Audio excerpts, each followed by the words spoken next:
আসসালামু আলাইকুম। ফেসবুকে এমন একটা ভিডিও দেখলাম, দেখে আমার খুব ভালো লাগলো। আমি চিন্তা করলাম যে আসলে এই ভিডিওটা আপনাদের সাথে শেয়ার করা দরকার। চলুন ভিডিওটা দেখি, দেখলে আপনারা বুঝতে পারবেন। এবং ভিডিওটা বেশি বেশি শেয়ার করবেন, কারণ ভবিষ্যতের কিছু বাস্তবতা নিয়ে আর কি ভিডিওটা তৈরি করা। চলুন আমরা ভিডিওটা দেখি।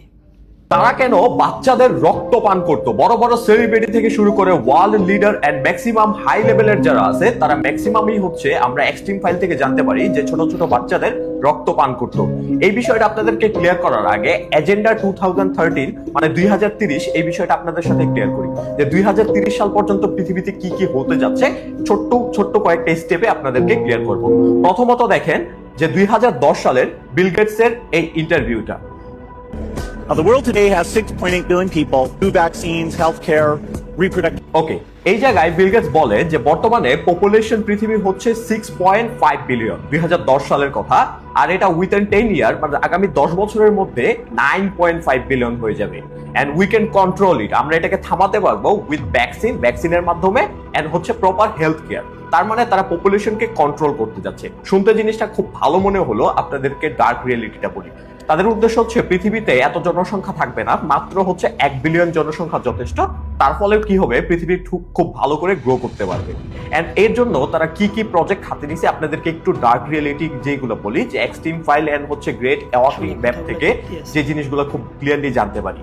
সো দেখেন, এক্সট্রিম ফাইল থেকে তো অনেক কিছু আমরা পাই, বাট এক্সট্রিম ফাইল ছোট্ট একটা অংশ হচ্ছে গ্রেট অ্যাওয়াকিং ম্যাপের। আর গ্রেট অ্যাওয়াকিং ম্যাপে এত বড় বড় জিনিস আছে যেগুলো আপনি হচ্ছে এগুলো শুনলে আপনি রাতে ঘুমাতে পারবেন।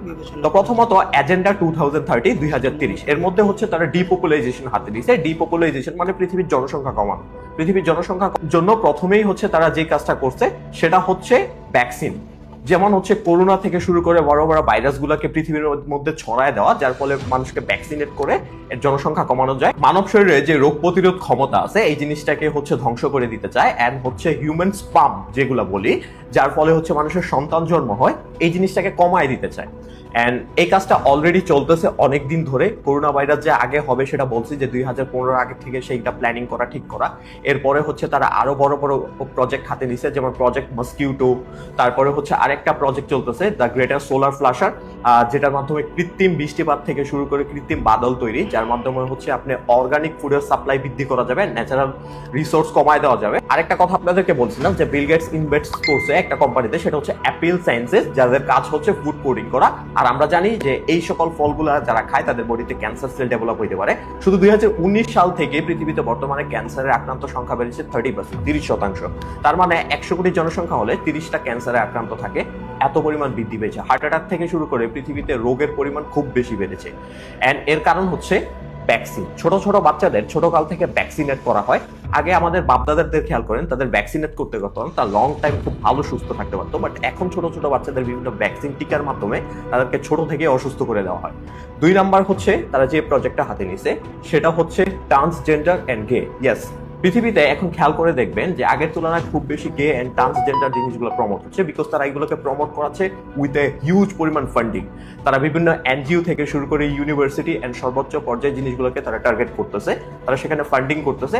আর নাইলে খেয়াল করে দেখবেন যে বাংলাদেশে আগের তুলনায় গের সংখ্যা খুব বেশি বেড়েছে। বিকজ দেখেন, ট্রান্সজেন্ডার এন্ড গে হলে কি হয়, আপনি যদি 1 কোটি গেকে একটা দ্বীপের মধ্যে ছেড়ে দেন, আগামী 50 বছরে তাদের মধ্যে থেকে একজন বাচ্চাও বের হবে না। দ্যাটস মিন তাদের রিপ্রোডাকশন ক্ষমতা কমে যাবে, তারা কারণ বাচ্চা জন্মানোর ক্ষমতা তাদের মধ্যে নাই। দ্যাটস এর পরবর্তীতে কি হবে, ডিপপুলাইজেশন শুরু হয়ে যাবে। এর জন্য এই জিনিসগুলোকে খুব ভালোভাবে প্রমোট করা হচ্ছে বিভিন্ন মুভি, কার্টুন এন্ড বিভিন্ন শো এর মাধ্যমে, রিয়েলিটি শো এর মাধ্যমে। 3 নাম্বার বড় যে ভূমিকাটা রাখবে সেটা হচ্ছে ওয়ার। ওয়ার্ল্ডের মধ্যে অনেক বড় বড় ওয়ার করাবে, যুদ্ধ করাবে বিভিন্ন দেশের মধ্যে, যাতে ডিপপুলাইজেশন খুব ইজিলি করা যায়। বিকজ ওয়ারের মাধ্যমে হচ্ছে আপনি বলতে পারেন খুব ইজিলি ডিপপুলাইজেশন করা যায়। আর এই জন্য বিভিন্ন দেশের সাথে অলরেডি এই প্রক্রিয়াগুলো চলতেছে, এক এক দেশের সাথে আস্তে আস্তে যুদ্ধ লাগাই দেওয়া। কারণ ডিপপুলাইজেশন করার এটা অনেক বড় একটা মাধ্যম। একটা মজার ইনফরমেশন আপনাদের দিয়ে রাখি, এই যে ওয়ার্ল্ডের বড় বড় বিলিয়নিয়ার থেকে শুরু করে মিলিয়নিয়ার, তারপরে হচ্ছে ওয়ার্ল্ড লিডার যারা হচ্ছে বলতে পারেন যে রকচাইল্ড ফ্যামিলি থেকে বিলং করে, দ্যাটস মিন তারা রকচাইল্ড ফ্যামিলি বলতে জেফরি এপস্টাইনের ফাইলে যেটা পান যে তারা হচ্ছে ইলুমিনাতি গ্রুপের সদস্য, সিক্রেট ক্লাবের, তারা প্রত্যেকে বাংকার বানায় রেখেছে, তারা প্রত্যেকে মিলিয়ন মিলিয়ন ডলার খরচ করে পারমাণবিক বাংকার বানাইছে। ইলন মাস্ক থেকে শুরু করে বিল গেটস থেকে শুরু করে আপনার মার্ক জাকারবার্গ, তারপরে হচ্ছে ওয়ার্ল্ডের যত লিডার আছে প্রত্যেকের পারমাণবিক বাংকার আছে, অ্যান্টার্কটিকা থেকে শুরু করে আপনার সুইজারল্যান্ড, বিভিন্ন নিরাপদ জায়গায়, এবং কি তারা বিভিন্ন প্রাইভেট আইল্যান্ড কিনে সেই জায়গাগুলোতে পারমাণবিক বাংকার বানায় রেখেছে। এখন তারা এমন কি ইনফরমেশন জানে যেগুলো আমরা সাধারণ পাবলিক জানি না। এন্ড আমাদের ইসলামে আছে শেষ জামানায় হচ্ছে বড় বড় যুদ্ধ হবে, এমন বড় মালহামা হবে যে যুদ্ধে হচ্ছে পুরো 100 জন মানুষের মধ্যে 99 জন মানুষই মারা যাবে। আর সামনে যে নিউক্লিয়ার যুদ্ধ হতে যাচ্ছে আল্লাহু আলাম কবে হবে, এবং এটা হইলে যে কি হবে পৃথিবীর অবস্থা আল্লাহই ভালো জানে। আমেরিকার পতনের পরে এরপর ইসরায়েল হবে এই বিশ্বের রুলিং স্টেট, এবং সেই দেশ থেকেই দাজ্জাল বের হবে এবং সারা বিশ্ব শাসন করবে।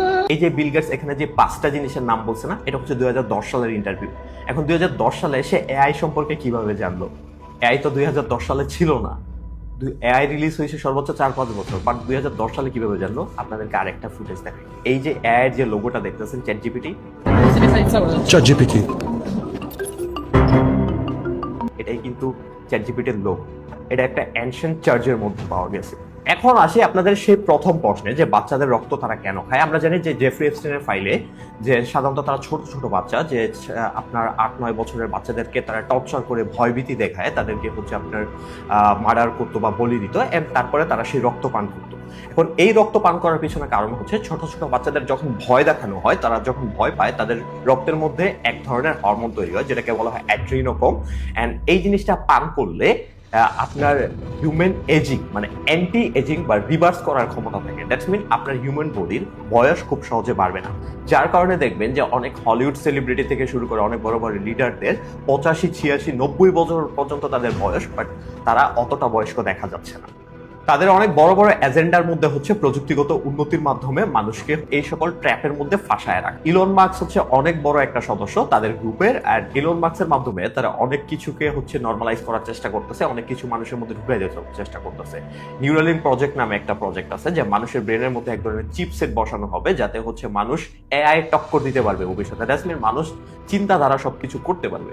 অ্যান্ড খুব ইমোশনাল ভাবে এই জিনিসগুলোকে দেখানো হয়, অ্যান্ড পরবর্তীতে এর ব্ল্যাক টার্গেটটা আপনাদেরকে বোঝাই। আপনি চিন্তা করেন আপনার ব্রেনের মধ্যে একটা চিপসেট যার মাধ্যমে সবকিছু কন্ট্রোল করছে, আপনার এই চিপসেটটা যদি হ্যাক করা যায়, দ্যাটস মিন কি পুরো মানব জাতিকে হ্যাক করা যাবে। যে এই সিস্টেমটা বানাইতেছে সে কি এই হ্যাকিং সিস্টেমটা জানে না?